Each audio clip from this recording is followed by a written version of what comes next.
নমস্কার, Bengali story telling channel থেকে আমি শুভ্রা। সপ্তাহের ভৌতিক গল্পের আসরে আমার আজকের গল্প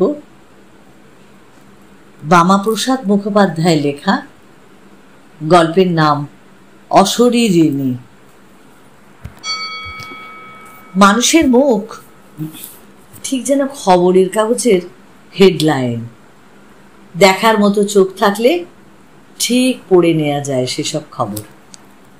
এই যেমন অরুণের মুখ দেখে আমার মনে হলো হ্যারিকেনের নরম আলোয় ওর চোখ মুখ দেখেই আন্দাজ করলাম ওর পেশেন্টের অবস্থা ভালো নয়। পেশেন্টের বাড়ির লোকেরা ওকে পথ দেখিয়ে নিয়ে আসছে গাড়িতে তুলে দেওয়ার জন্য। গ্রামের পথঘাট সন্ধ্যের থেকেই শুনশান, তাই আবার ঘোরও বর্ষা। এই গ্রামটার নাম চাঁপারুই। হাওড়া বর্ধমান মেল লাইনে খন্নান স্টেশনে নেমে যেতে হয়। অরুণ অবশ্য তার গাড়িতেই গেছিল। শহরের ব্যস্ত ডাক্তার হলে কি হয়, সাধ্যে কুলোলে এমন সব গা গঞ্জের রোগী দেখতে যেতে সে কখনো দুবার ভাবে না। ও মুখে বলে, তবু তো রাতের পথে একটু গাড়ি চালানোর সুযোগ পাই। আসলে অরুণকে তো আমি জানি, রোগীর সেবা করতে পেলে ও যেন বর্তে যায়। তা আজ অবশ্য সে সুযোগটা আমি পাচ্ছি। অরুণের মারুতি এস্টিমের স্টিয়ারিংয়ে আমাকে জোর করে ওই বসিয়েছে। ওর ড্রাইভারকে ছুটি দেওয়ার পরপরই কলটা আসাতে ও আমাকে ফোন করে। তারপর জানায় কাল হঠাৎই হাতে চোট পাওয়ায় সে আজকে আর গাড়ি চালাতে অপারগ। তাই আমি গাড়ি চালাতে ভালোই পারি, তবে আমার গাড়ি হলো লজ্জরে মার্কা একটা অ্যাম্বাসেডর, যার হর্ন ছাড়া আর সব কিছুই বাজে। তবু সেটা হলো আমার নিজের গাড়ি, আর এটা বন্ধুর, তাও আবার মহামূল্যবান। যাই হোক, অরুণের সঙ্গের লোভে আমি আর না করিনি। কলকাতা থেকে সোজা চলে এসেছি এই 60 কিলোমিটার দূরে। চাঁপারুই গ্রামে অবশ্য বিদ্যুৎ আছে, তবে ঝড় উঠলে বিদ্যুৎ সরবরাহ বন্ধ করে দেওয়া হয়। আজও ঠিক তেমনই হয়েছে। সন্ধ্যের থেকেই ঠান্ডা ঝোড়ো হাওয়া আর বিদ্যুতের ঝলকানির মধ্যে বেশ একটা যুগলবন্দি চলছিল। এখানে পৌঁছবার আগেই জোরে ঝড় উঠেছিল। তারই নিটফল চাঁপারুই এর ঘন অন্ধকার পথ, আর সামনে ওই হ্যারিকেন হাতে রোগীর বাড়ির লোকজন। অরুণ গাড়িতে এসে বসতেই সবাই ওকে নমস্কার করল। রোগীর অবস্থা আর ইতর বিশেষ হলেই তারা যে ওকে জানাবে সে কথা হতেই অরুণ ইশারায় আমাকে গাড়ি ছাড়ার নির্দেশ দিল। গাড়ি ছাড়তে না ছাড়তেই চচ্চড়িয়ে বৃষ্টি এলো। গাড়ির ঝকঝকে সাদা আলোর সামনে শুরু হলো বৃষ্টির সেই উদ্দাম নাচ। একটু পরেই গ্রাম থেকে গাড়ি বড় রাস্তা মানে জিটি রোডে এসে পড়ল। অরুণের দিকে একবার আর চোখে তাকালাম। দেখলাম ও নরম সিটে একেবারে গা এলিয়ে বসে আছে। অন্য সময় কত হাসি তামাশা করে, অজস্র কথা বলে যায়, কিন্তু আজ ওর মুড দেখছি সত্যি খুব খারাপ। কেমন দেখলি পেশেন্টকে? একটা সিগারেট ধরিয়ে অরুণ উত্তর দিল, ক্লিনিক্যালি ভালো, একটা মাইল্ড অ্যাটাক হয়ে গেছে। ওষুধ দিয়ে দিয়েছি, এ ওষুধে কাজ অবশ্যই হয়। তবুও আমি অবাক হয়ে বললাম, তবু মানে পেশেন্টের অবস্থা ভালো হওয়া সত্ত্বেও তোর মুখে ওই আষাঢ়ে মেঘ? না, তোকে নিয়ে আর পারা গেল না। রুগী নিয়ে তুই বড্ড বেশি ভাবিস। চল, ফেরার পথে আজ দিল্লি রোডের জোড়া হোটেলে রুটি আর চিকেন তড়কা খাই। অরুণ মাথা নাড়ল, বলল, না রে, তুই বরং খা, আমার ইচ্ছে করছে না একদম।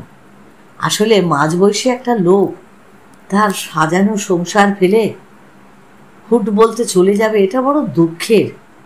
আমি ডাক্তার হলেও আমার এসব দুঃখ টুক্ষ বোধ এখনো রয়ে গেছে। কিন্তু অরুণ, তোর কথাটা আমি ঠিক বুঝলাম না। একবার বলছিস রোগী ভালো আছে, অথচ বলছিস চলে যাবে। এটা কি একটা ধোঁয়াশা মার্কা ব্যাপার নয়? অরুণ কি একটা বলল, আমার কানে গেল না, কেননা চারিদিক কাঁপিয়ে ভয়ঙ্কর গতিতে তখন একটা মেল ট্রেন বেরিয়ে যাচ্ছে। আমরা ততক্ষণে মগরা লেভেল ক্রসিংয়ের সামনে পৌঁছেছি। ট্রেনটা চলে যেতেই আবার বৃষ্টির নুপুর শোনা গেল গাড়ির ছাদের উপর। গাড়ির গতি কমিয়ে দিয়েছি।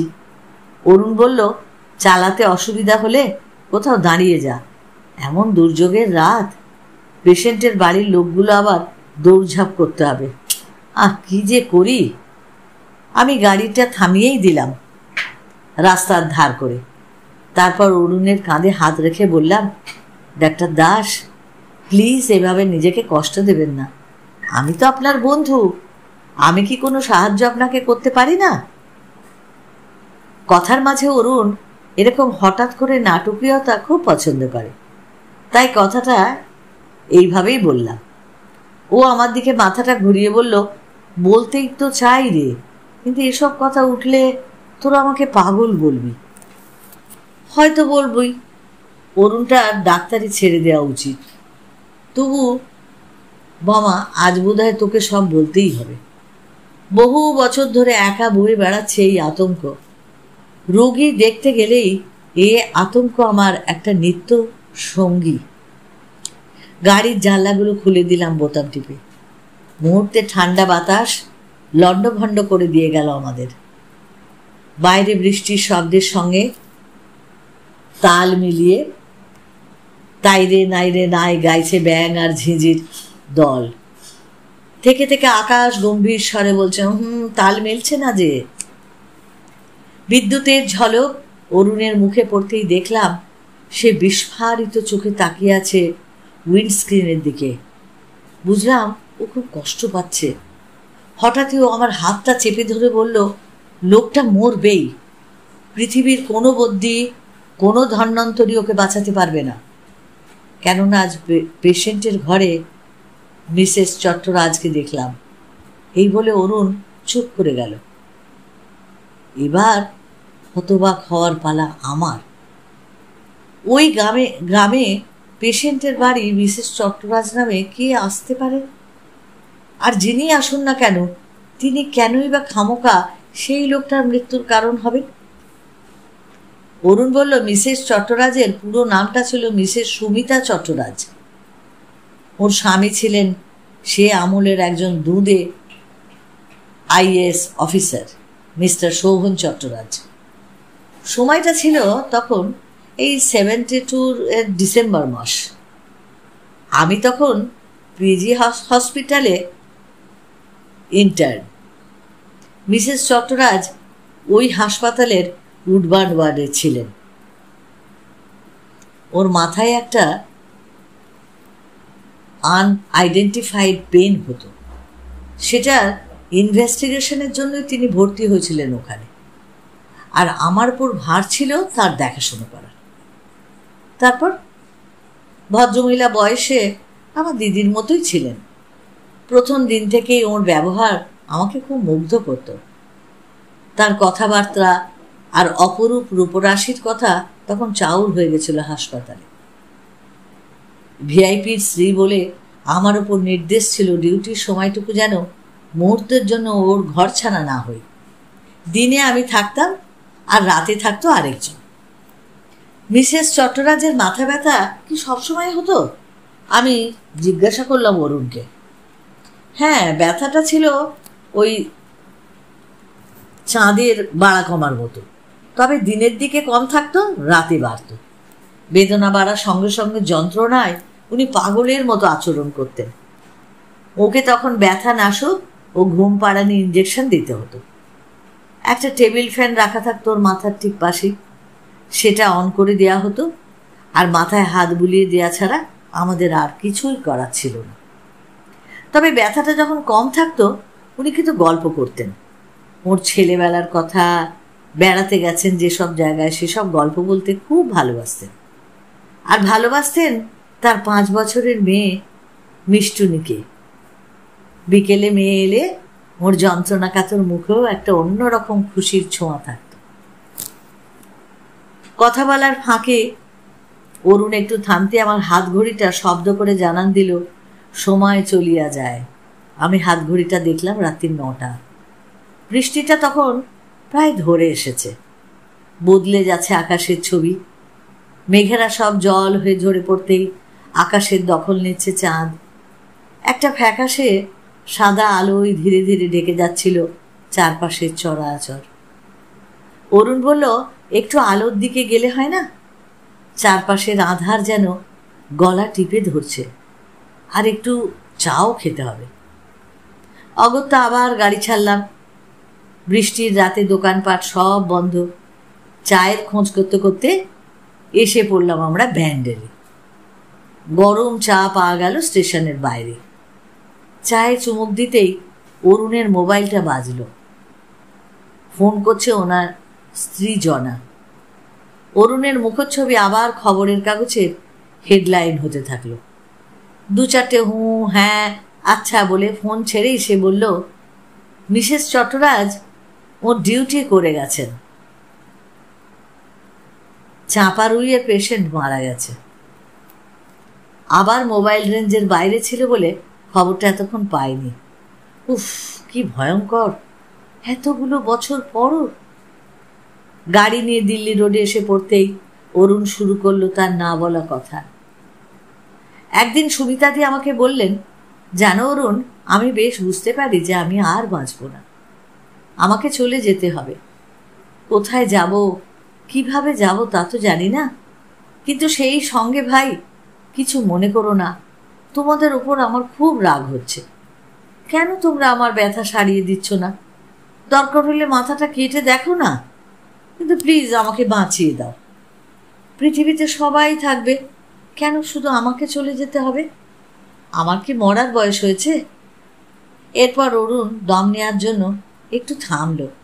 তারপর ধীরে সুস্থে একটা সিগারেট ধরিয়ে বলল, আবার শরীর ভালো থাকলে আমাকে তুই তরকারিও করতে।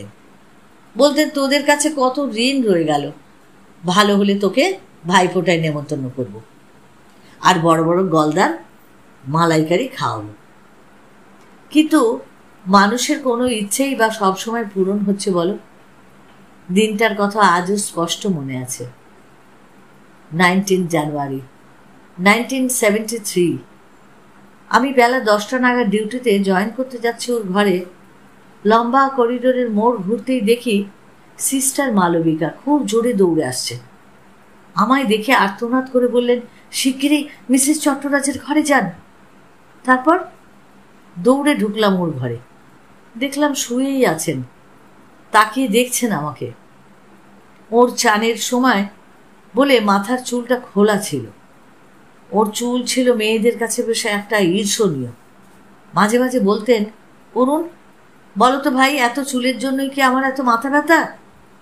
যাই হোক, ঘরে ঢুকে আমার সাইড ব্যাগটা টেবিলে রাখতে রাখতে ওকে বললাম, গুড মর্নিং দিদি, ভালো আছেন তো? হুম। উনি সংক্ষেপে উত্তর দিলেন, ব্যথা আছে? হুম। তাহলে ফ্যান বন্ধ কেন? দাঁড়ান ফ্যানটা চালিয়ে দিই বলে পাখাটা চালিয়ে দিলাম। ওর চিকিৎসা ব্যবস্থা চার্ট দেখতে দেখতে জিজ্ঞাসা করলাম, রাতে খেয়েছেন? উত্তর নেই। দিদি কাল খেতে ভালো লেগেছিল? কোনো উত্তর নেই। দিদি বলে ঘুরে দাঁড়াতে, বামা তোকে বলবো কি, আমি না আতঙ্কে নীল হয়ে গেলাম।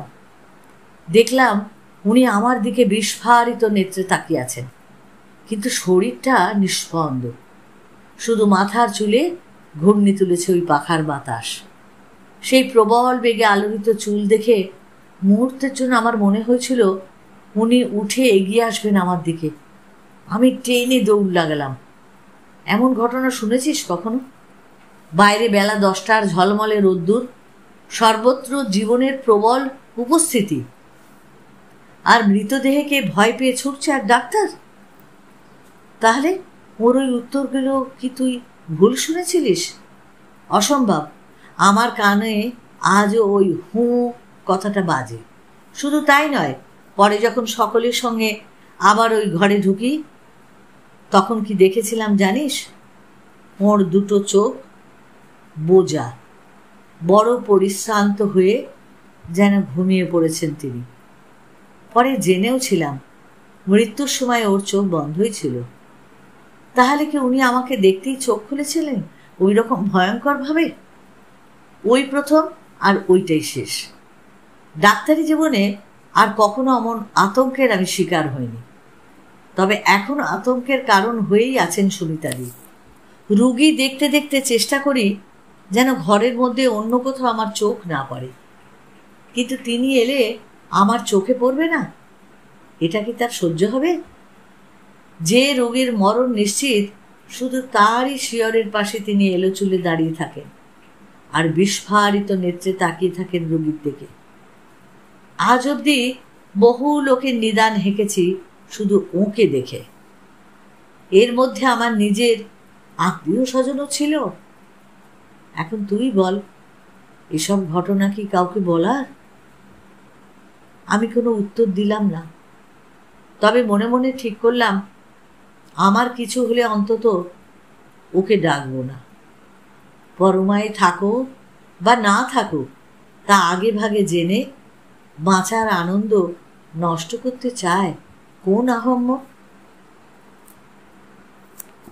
এই সুন্দর ভৌতিক গল্পটা যদি তোমাদের ভালো লাগে তাহলে তোমরা অবশ্যই লাইক করো, প্রিয়জনকে শেয়ার করো। আর যারা এখনও আমাকে সাবস্ক্রাইব করোনি, নতুন, প্লিজ প্লিজ একটু আমাকে সাবস্ক্রাইব করে আমার পাশে থেকো। সকলে ভালো থেকো, অপেক্ষায় থেকো আমার পরবর্তী গল্পের জন্য।